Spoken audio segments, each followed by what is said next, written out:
Hi, I'm Activity Rainey, and I'm with the Carolinian newspaper. Good morning. And this morning we have with us Dr. Kimberly Nectarian and attorney Don Blakely. Good morning. How are y'all today? Well, doing well. Thank you. Well, today we're going to talk about a hot topic, and that is the shooting in Southeast Raleigh that occurred on Tuesday. Tell me, Don, attorney Don, from your profession, what about the chase that always seems to be it in all of these cases? The chase in and of itself, first of all, I think we need to demand that there be some protocol, Okay, surrounding when and how an officer should initiate a chase of this okay, kind or partake in a chase of this kind. okay, In this situation, for example, this boy saw these officers, and as soon as he saw the officers, he began to run. okay, The officers hadn't spoken to him, didn't know what was going on, and he didn't appear to pose a threat to anyone. So the real question is, why are you chasing him? Are you chasing him simply because he's running? And if that's the case, how does him running and you chasing him end up with him receiving what could possibly be a fatal wound?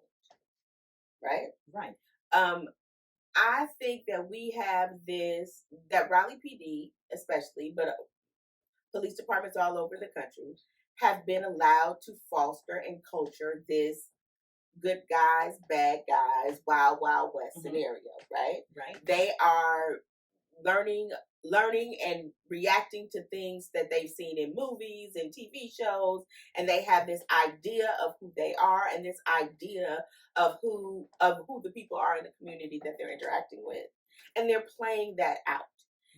We have to we have to create policies and force policies to be put into place where those types of interactions where you are chasing are intentional and deliberate and well thought out. Now, in the state of North Carolina, you can bear arms. Yes. So And open carry. And open carry. So in this case, he had a gun. There was a chase. Then, according to the body cams, it's a silence. Then they come back and he's laying on the ground. Dr. Kim, what is your take? Well, here's what I think where we have pretty much neglected this story. I think it's convenient for us as a community to stay in a shock and awe state. And what we find is that most people are commentating on the actual incident, but they're not talking about the culture of where African American males are as a whole. We just had this happen in 2016 with Akio Dinkins. We just had this happen in multiple cases where young Black men are chased.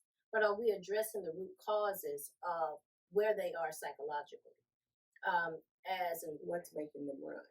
What's making them run? What's making them hesitant? If you have a gun, I think the objective of the game is to shoot. And so what makes you have a gun and not shoot at the cops, but take out running? Who are those bullets for? Are they for others in your community? And if so, why? What have they done to you? And what have you done to warrant that kind of exchange? Now, I think it's convenient, but let's talk about psychologically. What makes a 26-year-old get up in the morning and the first thing he go out the door with is a gun? Many of them don't have jobs. Many of them don't have anything. They don't have any responsibilities outside of themselves and maybe some children. But why are they all carrying? Are we even training them properly? Are we looking for the government to train them, or will we train them? Then you take it back to, if you have African American males who are willing to train mass amounts of African American boys and young people on concealed weaponry and all of those things, what happens to our name? Have we not been here? What will happen if most Black men start open carrying? Well, you know, And I think those are some questions. It's easier for us to talk about the symptoms. But if we go back to training our young people Mhm. how to carry, how to use, how to be educated, and how to open carry at any given time, will we be demonized, such as those that were during Black Panther, Malcolm X? These are some very harsh questions, and it's easier for us as a community to argue about the incident, but not draw cause to the root. well, I want to ask you another question to you, Don. I find it very odd that in all of these cases where there's been a gun on the person, I find it odd that the police department never tell us whether or not it was a stolen gun, whether the gun was brought by straw purchase. That part is always silent. All Again, we focus on is he had a gun. and I think that Miss Octavia speaks directly to the point that Kim was just making about differentiating between the root causes and the Mhm. symptoms, right? Right? It is so much easier to focus on the symptom. It's so much easier to start the conversation at this 26-year-old person had a gun that he wasn't supposed to have. It's much harder, and it makes other people much more accountable if you start the conversation at where did this gun come from? Correct. How did he get this gun? Correct. How did this gun get into our community Correct. in the first place? But also, the other thing that I want to touch on is let us not skip over the importance of what created this interaction. Was a Okay. 911 call where someone calls in and says, there is a person there is a Black guy walking around with a gun. Why does that call even warrant law enforcement to come out in force Well, in an open carry state? Well, see, that's How is that That's- even a call that warrants action? And if, for example, how many of us have been at Chick-fil-A or Burger King or Walmart and seen white folks walking around with guns all the time? Nobody calls the police on them. And if somebody did call the police on them, what would happen would be, this is an open carry state. We don't respond to those kinds of calls. I don't want to say it goes back to training because I'm tired of saying that. We can train until we're blue in the face, but if we are not willing to address the systemic and the cultural problems that exist in law enforcement, they can train until they're blue in the face, no pun intended, and nothing changes.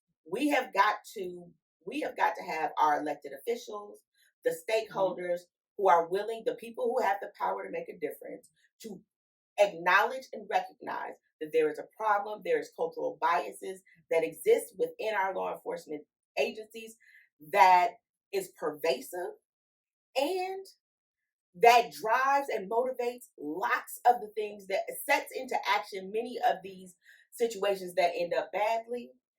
Most of these situations are rooted in racial and systemic biases and racism. We got to talk about that. And I think what they've used over the years is to dismantle our powers by using felonies. And you don't know if this young man has a felony or not, but many of the states are saying that you have to be in suspicion of committing a crime, and these things. So the question becomes, did he commit a crime that would have warranted even the call along with the gun? You have, these are so many misconstrued interpretations of the law. But what we do know, no matter what the outcome, is they already had demonized him and criminalized him way before he ran. And like you said, there are so many cases where white men are expected to open carry, and no one is to bother them or even approach them. But what about our Black men? And believe it or not, that's probably some of the reasons why some of them flee, even if they're not guilty. They flee or they freeze. That case have come up with Jaquan Terry. He was a well-trained shooter. He died on Donald Ross. And even though his brother died, Maurice Harden, of a police officer killing him with his car and knocking him off the scooter, he had a lot of frustration towards officers. But when it came down between him and the officer, he froze. Now, there are videos showing him training himself for shooting. But when he had the gun cocked, he just couldn't pull the trigger. So our young men psychologically are disbarred on how to even release they carry a lot of anger, but when they come up against the cops, they take out running. So how is it that you can openly shoot your own brother, but when you get to the cops who perpetrate most of our atrocities, you freeze or you take out running? But Yeah, I you think know, but I want to say this. But if you look at, and again, if you look at all the incidents in Southeast Raleigh, which is problematic, Problematic. we all know that. Right. But it's that chase.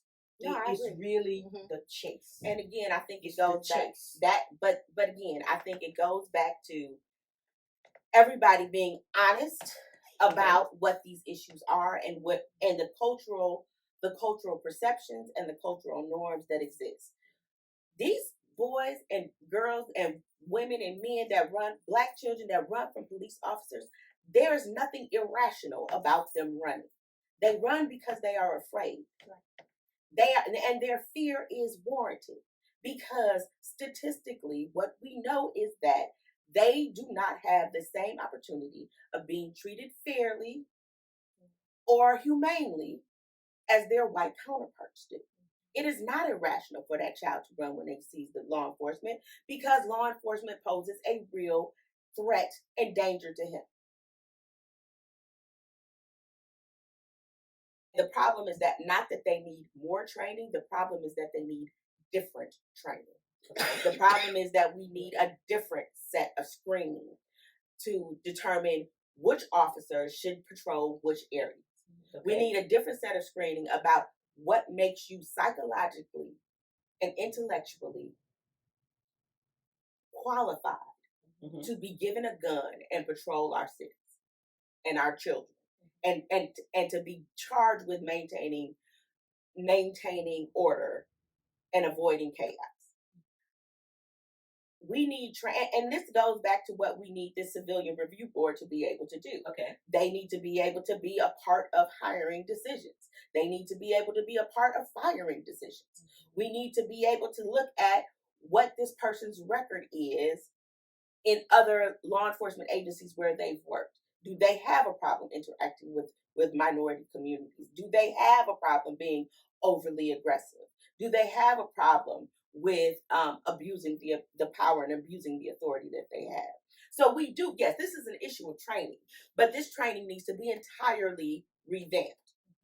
Law enforcement, for example, it is no secret that Black folks are afraid of the police.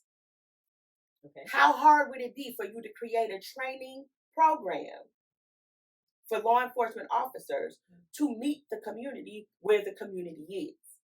So if you know that there is this fear, then your training has to incorporate how you deal with that fear and maintain control and maintain your credibility and maintain the trust of the community. If we were serious about training, that's what we would be doing. Well, I would like to thank you all. There is so much to talk about. And would you like to have closing comments? I would just like to say that this is a real issue. It's not in our heads. And we need the community and those people that are directly impacted by the dehumanizing practices of Raleigh law enforcement to come forward, tell your stories, file grievances. Let's create a paper trail so that we can make some changes. Dr. Kim? I would like the cities to look at the aspect of mental health for us and the trauma that has been caused from the injustices of our city. And we need to start redefining what we see when we talk about Black on Black crime.